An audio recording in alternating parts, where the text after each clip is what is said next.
Well, hello everybody and welcome back to the channel. Friends, good news. It's time to dive into that tense, terrifying, yet always terrific world of the Twilight Zone. Specifically, episode 15, I Shot an Arrow into the Air. Friends, so far through this first season, we've seen incredible performances, camera work to die for, narration by Rod that is chilling to say the least, and stories that will live with me forever. I think it's done its job so far, my friends. If you could do me a favor, hit that like button, smash that subscribe, ring that bell for notifications.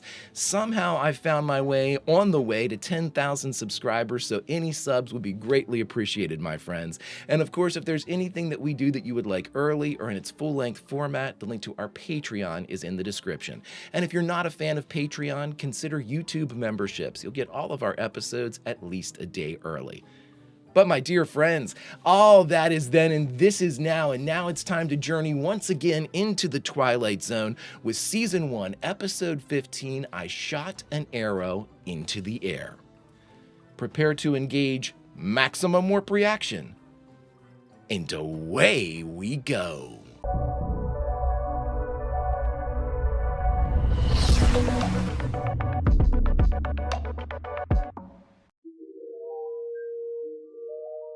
I wait for this voice all the time. Beyond that which is known to man. My man. I had heard Rod Serling before, obviously. I mean, it's just osmosis, it's one of the greatest narrators and intros ever, but I hadn't listened to him in depth at all. Incredible stuff. Incredible stuff. And he's telling us about the Twilight Zone right now, so. Rod, your voice, buddy, is an equal part of the fascination and magic of this show. Oh, we're going up. Her name is the Arrow One.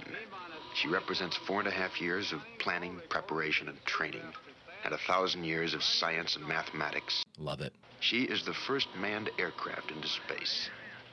And this is the countdown.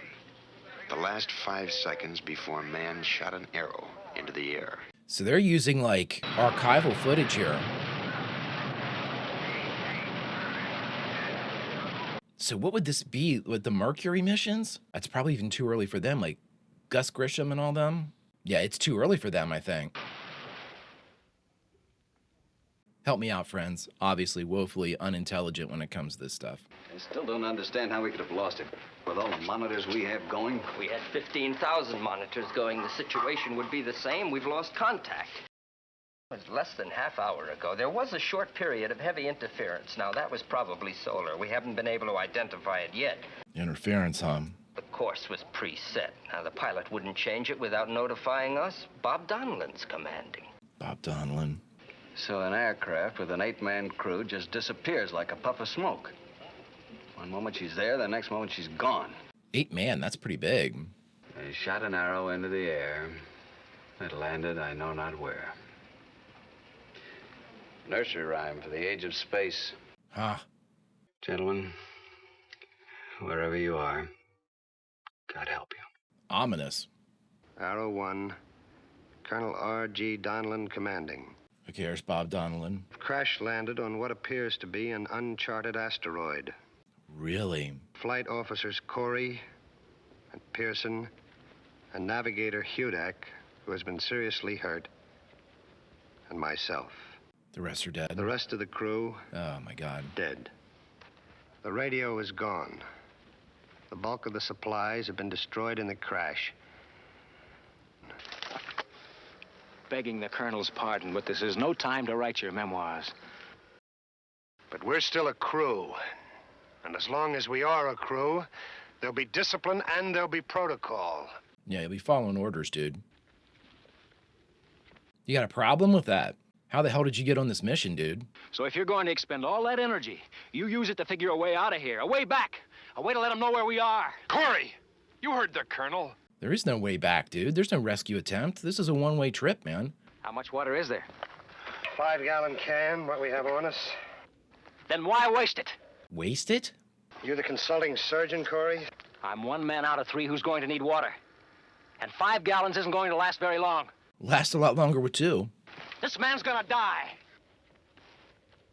If he dies, he dies. But nobody gets behind a push. Nice. Pearson, Start making the graves. I'll relieve you in 5 minutes. Then Corey will relieve me. Keep an eye on Corey. I think we're all wearing sidearms, which I don't like. What's the matter, Corey? You want him on the detail, too? Nice. Keep him away from the supplies, I'm telling you. Size of the sun, I mean. Yes, I noticed. It's hardly any different than we knew it on Earth.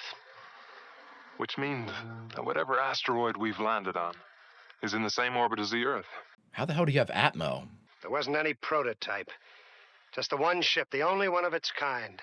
And it took 4.5 years to build her. So, if they know where we are and they want to come and get us... You gotta be here for 4.5 years.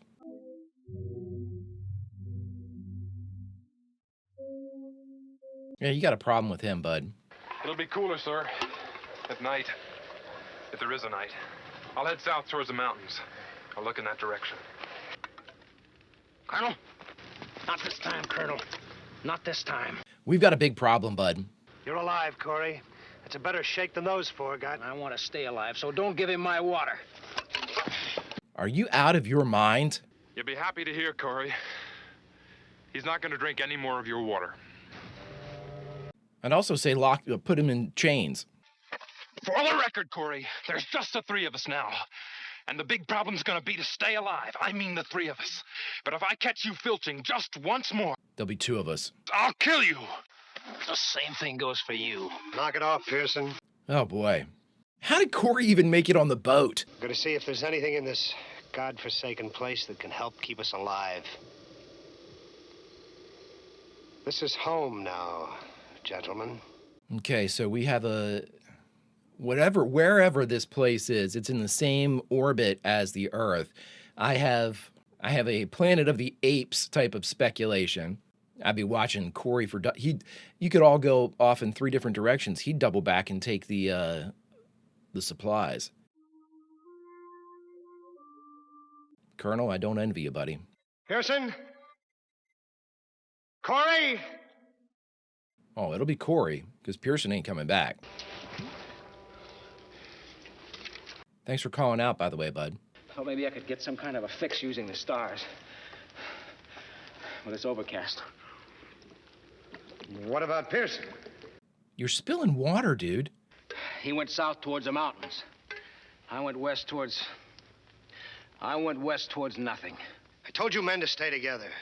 He killed him, dude. Come on now. You didn't see Pearson or hear him or anything? I already told you, Colonel. We went in different directions. Uh-huh. I'm getting accustomed to it. Obviously. Very accustomed to it. So accustomed to it that you didn't drink any water. You were out there nearly 6 hours and you didn't touch a drop. I want to know why you started out 6 hours ago with half a canteen and then came back with a 3/4 full. Because you drank Pearson's. I want to know where you left Pearson's body and what you did with him. There you go. I found him. Face down. He must have hit his head on a rock. He was dead. Where did this happen? At the foot of the mountain. Colonel, I swear to you I didn't touch him. I found him. He was dead. I saw his canteen. I poured his water into mine. I knew you wouldn't believe me. That's why. That's why you lied? Correction. You're not quite dead yet. All right, Corey. Yeah, take his gun. Give him a wide berth. Why did it show the grave? Yeah, let him walk way ahead. He'll turn on you in a second, man. I can't make it, Colonel. Uh-huh. I gotta rest. Yeah. You rest right there. I'm gonna rest 15 feet this way. Did you ever learn how to drink from a canteen either, buddy? See how that's how you do it? Yeah. He's gonna pick up a rock. Yeah. All right, let's move out. Get ready.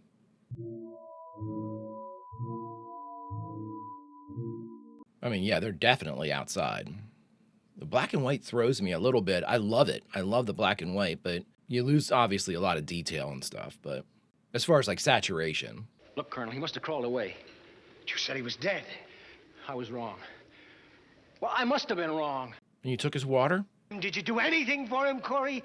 Or did you just steal his water and make a beeline back? I thought he was dead. And I was so thirsty.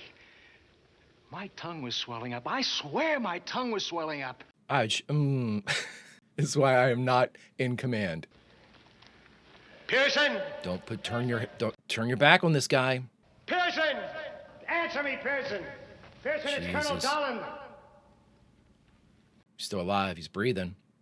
Don't turn your back on this guy, dude. Come on. Pearson, you're gonna be all right, boy. We're gonna take you home. You'll be all right. What? Corey. What? You went up there? You saw something up there? What?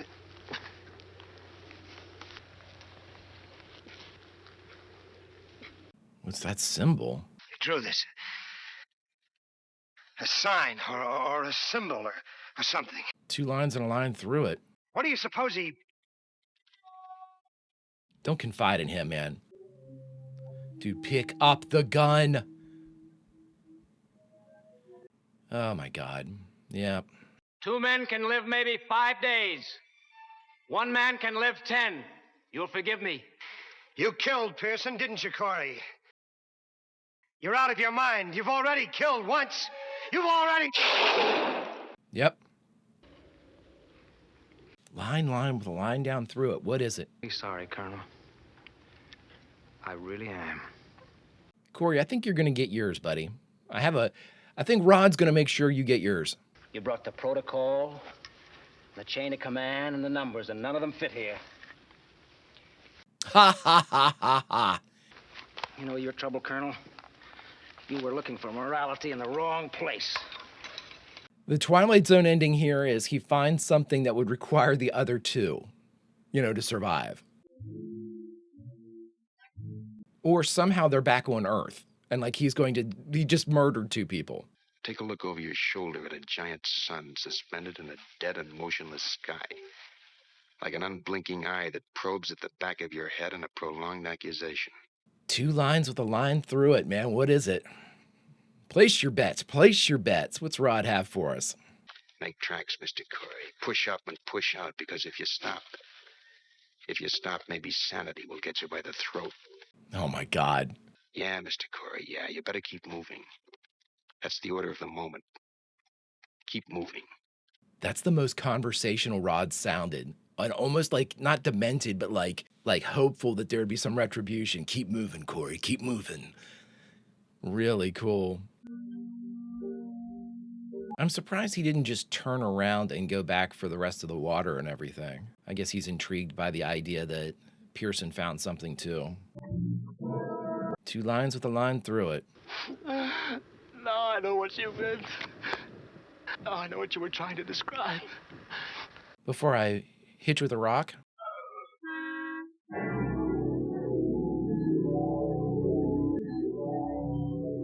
Telephone poles.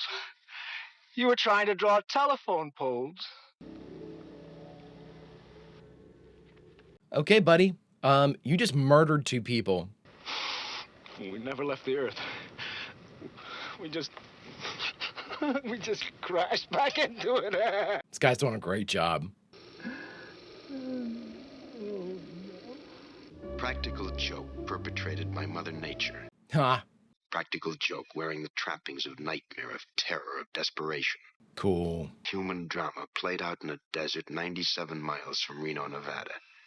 USA, continent of North America, the Earth, and of course, the Twilight Zone. Oh, that's great. Oh my God. I like the address at the end. Great job, Rod. All right, everybody, we just finished watching the 15th episode of the very first season of The Twilight Zone. I shot an arrow into the air, and the only thing left to do is talk about it. All right, everyone, we just finished I Shot an Arrow into the Air, the 15th episode of the first season of The Twilight Zone. Great. I mean, again, these are so good. They are so good, and just a perfect length, perfect build-up.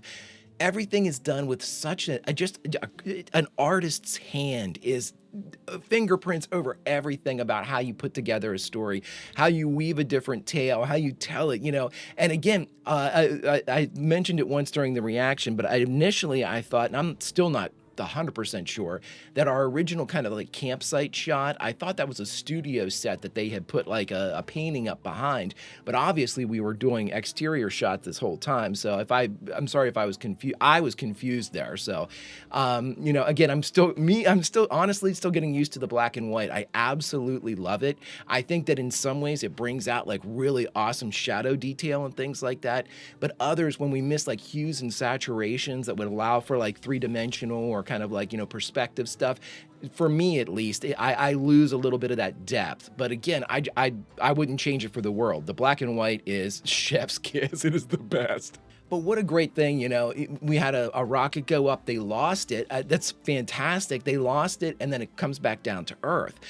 Interesting premise, you know, and again, of course, there's a lot of things that you could say, well, how does an asteroid have atmosphere? You know, I asked that question during the thing, but unlike a lot of other places, with the Twilight Zone, I immediately allow my disbelief to be suspended. I don't have to have constant, like, reinforcement of facts, because I know that we're in the fantastical no matter what. You know what I mean? So I think, in many ways, I feel it's almost like a relief to watch the Twilight Zone, because I don't have to start questioning certain things. And again, I don't mean to do that, because I think when people do that, it's you're being a bit of a prick if you sit there and you're like, well, I don't believe that that would work, you know, or that doesn't fit the science, you know. And again, I appreciate that in certain shows like The Expanse, you know, if all of a sudden The Expanse developed like, you know, teleportation or something like that, you know, that would be off-putting, you know, and it would cause questioning. But, you know, again, with something like the Twilight Zone, the number one kind of beat that you hit is, this is fantastical. There's going to be fantastical elements in this. And that first beat that we know is a hard fact allows me to kind of just forget everything else. And again, when we just don't know what we're going to get every week. You know, this one was essentially a sci-fi story, but again, it was a survival, almost a horror story too. And I love it. And again, I think Rod's narration, especially like his infix narration, when we get towards the end, you know, we're usually past the intermission, I always call like that Twilight Zone splash, I always think of it as the intermission. As soon as we get past that, though, we usually have like a secondary, almost like pre-ending narration by Rod, who's basically setting us up for whatever punch is going to come. But, you know, having that in there, this was the first time I thought that Rod had an element, not just of like the neutral narrator, there was actually like a little bit of like venom in his voice when he was sitting there, you know, you talking directly to Corey, you know, just basically like, you know, you're going to find out real soon that you effed up, buddy, that you really made a mistake. Keep walking, keep pushing, you know, like, cause he knows he's getting close to the revelation that will shatter his life, his mind, everything, you know? And again, that's the thing that I think is the best, because that is like the last, it's almost like the wind up, like he's sitting there, just you can see it, he's telegraphing the punch, and he's, yeah, we're almost there, and oh my god, I love that. That's when I get chills in anticipation, because Rod's hit, first off, his actual like the words, the actual like spoken written language that he is reading is utterly fantastic. It reads like a book. I mean, his intro narration, some of the lines that he has delivered have been literally bone-chilling, that they're just so good, you know what I mean? And, you know, at all times, he's delivering such an incredible quality to the show that usually narrators detract from. Usually whenever, like, you go to a narrator or a narrator kind of butts in, you know, you're like, okay, you know, there's not really any, you know, you're getting kind of like surface information and things like that, and maybe some internal introspection for a character that you can't read their thoughts, and there's no one around to vocalize to, so the narrator's there. You know, we experienced something similar like that in the original series when we had Captain's Logs. You know, that gave us like the thought bubble of what's going on in Jim or Spock or McCoy's minds. But with this one, with Rod, you're not getting the protagonist, the antagonists, or any of the characters' thoughts, so to speak. You're getting like it's almost like the universe's thoughts on what's going on here. Fate's thought, Mr. Fate or Mr. Death or somebody like that, you know, Henry J. Fate. Oh, I just absolutely love his portion of everything, because I don't think there's a Twilight, that's a grand statement, Christ, there's not a Twilight Zone without Rod Serling anyway. I'm just saying that I don't think that there's any type of uniqueness, the historical, generational uniqueness to the Twilight Zone without Rod's narration. And coming through when he does with the nuance on his vocalization, I mean, my man is just, hey guys, it's 2025 and I'm just realizing Rod's awesome. Just great stuff, though. I mean, just absolutely fantastic to watch things like this. You know, it's almost a man against nature type of thing here in a weird way, even though it's not. They believe it to be. And it's, again, it's automatically, you're going into, you know, survival of the fittest. You're going into, you know, I often think of like whenever back in the day when you would see pirate movies or pirate shows or read a book about pirates who are marooned and they only had a, you know, a desert isle or something, only had a finite amount of water and things like that, you know, inevitably it turns into, you know, who's going to be the Lord of the Flies type of situation, you know, who can keep it, who can, you know, and I as soon as Corey, I saw the sidearms and things like that, I thought, yeah, we're going to have a showdown at some point. And my only questioning, like my only nitpick with this whole thing is how Corey passed the psychological test to be on this boat to begin with. I know that like NASA had like, they don't want any blip in your personality whatsoever. That's why so many, and I'm not saying this to be mean, that's why so many people, like when they would interview the astronauts after they went up, you know, I grew up with somebody who was a science teacher. And so I never got any of that stuff, but I heard an awful lot of stuff about it, you know. And I know that like when they interviewed the astronauts that went up in the Apollo missions, you know, there was sort of like a, well, they're not very energetic. They're sort of, you know, they're kind of duds, which, I mean, that's what NASA wanted. They didn't want any blip on that personality radar. They wanted people that they knew were transparent and wouldn't get up there and have a problem. So I don't know how the hell Corey slipped through, but, you know, it could have easily been a trauma induced by the situation. It's easy to write off. It's the Twilight Zone, right? But great stuff again. Another fantastic episode. Acting was fantastic. The guy that played Corey was great. You immediately hated that guy. You immediately suspected him of foul play. And again, that's not because, you know, we're led by narration or anybody else's statements about Corey. It's the actor portraying Corey in a specific way. We know immediately where we stand with him. And I mean, honestly, within like a minute or two, we know this guy's an asshole and he's not to be trusted. And that is 100% on the actor at that point to be able to that quickly convey that sentiment to the audience, because then it allows everybody else, the writers, creatives, directors, the other actors, to continue the progress of the story, you know, even though it's kind of a Corey-centric story, to, you know, continue those moments, get to those next story beats without having to reinforce, even though they did a little bit, reinforce how Corey is supposed to be. But for me, you know, we were 2 minutes in, maybe, and that guy was a prick. You know, mission accomplished, even if we didn't make it off the Earth. All in all, my friends, another fantastic journey into the Twilight Zone. Thank you so much for coming with me. If you could do me a favor, hit that like button, smash that subscribe, ring that bell for notifications. It greatly helps out a small channel, and it allows me to alert you next time it's time for the Twilight Zone. And of course, if there's anything that we do that you would like early or in its full-length format, the link to our Patreon is in the description. And if you're not a fan of Patreon, consider YouTube memberships. You'll get all of our episodes at least a day early. But my dear friends, all of that is then and this is now, and now it's time to say goodbye from the Twilight Zone. And normally when we say goodbye from one of our series, as a reward for being the Greek chorus, we get to go back inside the episode we just watched and say goodbye from one of the scenes. But friends, with the Twilight Zone, we do things a little bit different. What we do is we say goodbye as a result of the Twilight Zone. So my dear friends, here's what we do.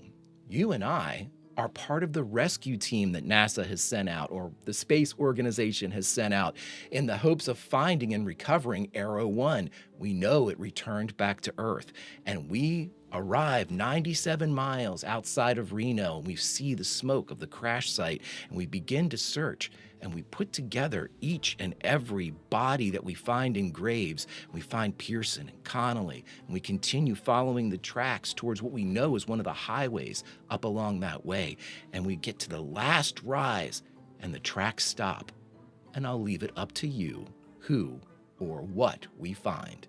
Friends, until such time as we can journey back into the Twilight Zone, Vulcan roll, and I'll see you.